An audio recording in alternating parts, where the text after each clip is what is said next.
Hello friends, in this lecture we shall discuss Unified Payment Interface. In short we call it UPI. Friends, some time back Reserve Bank of India had issued Payment System Vision document. In this document it was envisaged to create a payment architecture for achieving goal of cashless universal electronic payments and for expanding financial inclusion in India.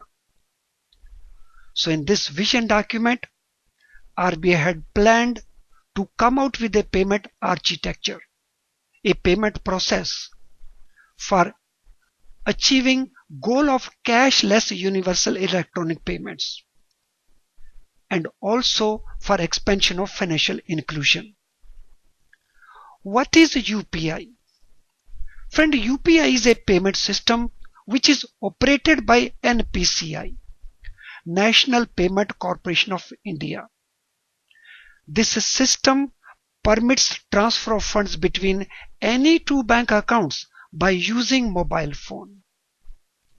Friends, under this system, customer can make payments directly from his bank account to different merchants without providing credit card details or bank account details or IFSC details, etc. So for making payments, the customer need not disclose his credit card details, his bank account details, his IFSC details, etc. UPI platform, it makes use of virtual payment address instead of credit card number or bank account number or IFSC details, etc. So for affecting these payments, the customer makes use of virtual payment address. Now friends, what are core features of UPI? The first core feature, use of personal mobile as primary device for all payments. So whenever customer has to make payments, he makes use of his personal mobile and it is the primary device for these payments. Second, UPI is capable to execute pay instructions or receive instructions. In other words, we can say the payment process can be initiated not only by the person who is to make the payment, but by the person who is to receive the payment. So in a normal situation, the payment instructions are initiated by payer, but in UPI, these can be initiated by payee also. UPI system, it makes use of Aadhaar number or mobile number or credit card number or account number or any other information as virtual payment address for making the payment. As I said earlier, the customer makes use of virtual payment address to make the payments, and this virtual payment address can be in the form of Aadhaar number, mobile number, card number, account number or any other indicator. Bank account number is not required for making the payment or receiving the payment because here virtual payment address is used. UPI has the ability for accepting pre-authorized multiple recurring payments. So customer can give instructions in advance to make multiple recurring payments as are made in case of electronic clearing service. If a customer wants to enter into UPI process, how will he do it? So what procedure has to be adopted by the customer to make this system operative? He has to download the UPI app of the bank concerned, and this he will do from Play Store and then install in his phone. Then he will set up his login. Thereafter, he will create his virtual address, and then he will add bank account details. Then he will set the MPIN, and then he can start the transactions by using UPI. So this is the process which a customer will follow. And to send a payment instruction, certain basic information has to be provided by the customer, which is called core element of payment instruction. So this basic information is detail of payer and pay and institutional details. Then authentication credential. So this is in the form of password, PIN, biometric, etc. And this is required for debiting his account. So this is in the form of an authorization to his bank to debit his account. He will also advise the amount to be transacted. Then the transaction reference. Then at what time this payment is to be made. Then some other metadata such as mobile number, product code, etc. as required by the system.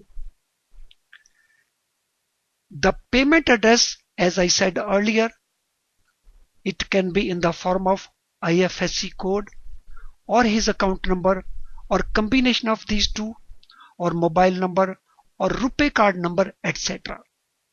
So this is the core element of the payment instruction. Now let us see an example how it functions. So Ram and his wife. So Ram is a construction worker working in a town. He opens a bank account with SBI and links his Aadhaar and mobile details to his account number.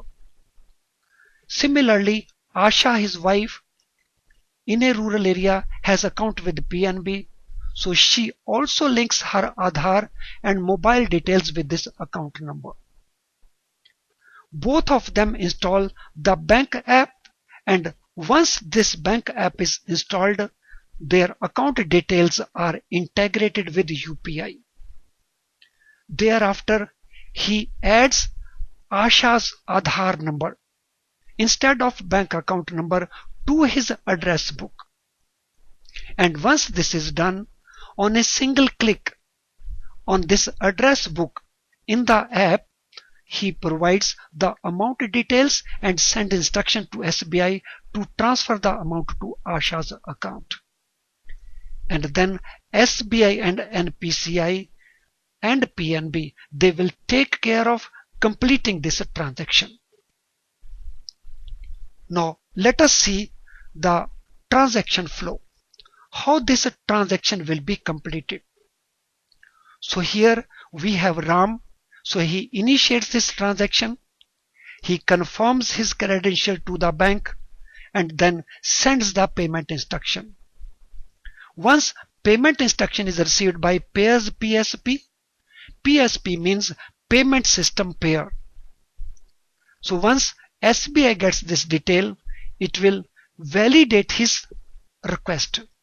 And once his request is validated, his credential is verified, he will send this payment instruction to NPCI. On receiving this instruction, NPCI will send this request to Pay's PSP, that is Asha's PSP. Then Asha's PSP will verify Asha's credential in its records. If these credentials are okay, then he will accept this transaction, or else he will reject this transaction. And once this is verified, then Pay's PSP, it send the debit request to NPCI, and in turn NPCI sends debit request to payer's bank, that is SBI in this case. And after this authentication, the account of Pay is debited and debit response is sent back to NPCI. After this debit response, NPCI sends a credit request to Pays Bank, that is PNB in this case. And PNB credits this amount to Asha's account and then sends confirmation to NPCI. NPCI sends this confirmation to Pays PSP, this information to Pairs PSP, and then Pairs PSP notifies this confirmation to the pair. So this way this transaction is completed. This is the architecture of UPI.